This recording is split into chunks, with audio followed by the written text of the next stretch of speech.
به نام خدا. دختره گلم سلام. بچه ها، امروزم میخوام براتون یک داستان جدید از شهرک الفبا تعریف کنم. قراره امروز با نشانه های جدیدی آشنا بشیم. نشانه جدید ما یک خانواده 4 نفره هستن. اگه گفتید مثل کدوم نشانه؟ بله، مثل نشانه ای که 4 نفره بودن. این 4 نفر با همدیگه خواهر هستن. دوتای اولی خیلی شیطون و بازیگوشن، دوتای آخری تنبلند و زیاد اهل بازی کردن نیستن. حالا بیایید تا بهتون معرفیشون کنم. اول، غیر اول، آخر چسبان، آخر مستقل یا تنها. اول ما خیلی زبر و زرنگ بود. همیشه اول می اومد. یعنی اگر اول کلمه احتیاج داشت، اول ما می پرید و می اومد. از اونجایی که خیلی زرنگ بود نمیتونست آروم تو خونه بشینه. یه روز رفت پیش مامانش و به مامانش گفت مامان، من دلم اسکیت میخواد. میشه برام اسکیت بخری؟ بچه ها، اول اسکیت چی داره؟ داره.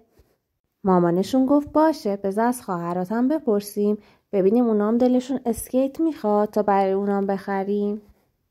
اول که قبلا گفته بود من میخوام، غیر اولم گفت آره من بدم نمیاد، منم میخوام.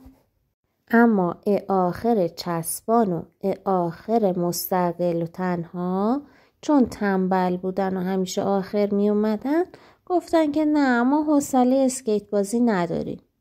پس مامانشون برای این دوتا خواهر اسکیت گرفت. اسکیتشون هم همیشه زیر پاشون بود. یه روز که اول و غیر اول رفته بودن تو کوچه و میخواستن اسکیت بازی کنن، اول هر طرفی که دلش میخواست راحت میرفت و اسکیت بازی میکرد. ولی غیر اول نمیتونست تنهای جایی بره اسکیت بازی کنه. به خاطر همین رفت یه گوشه و شروع کرد گریه کردن. کم کم بقیه نشونه ها دورش جمع شدن. گفتن چی شده؟ چرا داری گریه میکنی؟ گفت خواهرم که خیلی زرنگه و اول میاد تنهایی داره اسکیت بازی میکنه، ولی من تنهایی نمیتونم اسکیت بازی کنم، احتیاج دارم از کسی کمک بگیرم. بقیه نشونه ها که خیلی مهربونم بودن گفتن این که ناراحتی نداره، ما بهت کمک میکنیم، بیا به کمک ما اسکیت سواری کن. مثلا نشانی اجازه داد که غیر آخر زیر اون بشینه. این دوتا با هم دیگه دوست شدن. با شد ب با شد ب. نشانه های بعدی هم یکی یکی اومدن به غیر آخر کمک کردن تا اسکیت سواری کنه. مثلا وقتی با دوست شد با هم دیگه شدن ت.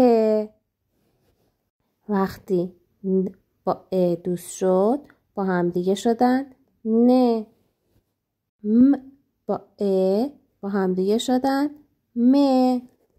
شما بگید با با هم دیگه چی میشن؟ بله، با هم دیگه شدن س. این از این دوتا خواهر. حالا بریم سراغ اون دوتای دیگه ببینیم اونا دارن چی کار میکنن. خب از آخر و آخر تنها پرسیدیم که خب شما قراره چی کار کنید؟ چه نقشی قراره داشته باشید؟ گفتن خب معلومه دیگه، ما آخر میایم. هر کلمه‌ای که آخرش داشت ما میایم. بهشون گفتیم که خب شما جفتتون که آخر هستید، کدوم به کدوم میشه؟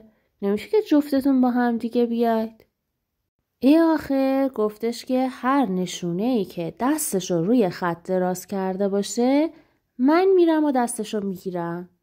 مثل ب، مثل ت، مثل م، مثل ن، مثل س. اما آخر تنها کنار نشونه هایی میشینه که دستشون روی خط دراز نیست، مثل ت، مثل ر، مثل ز.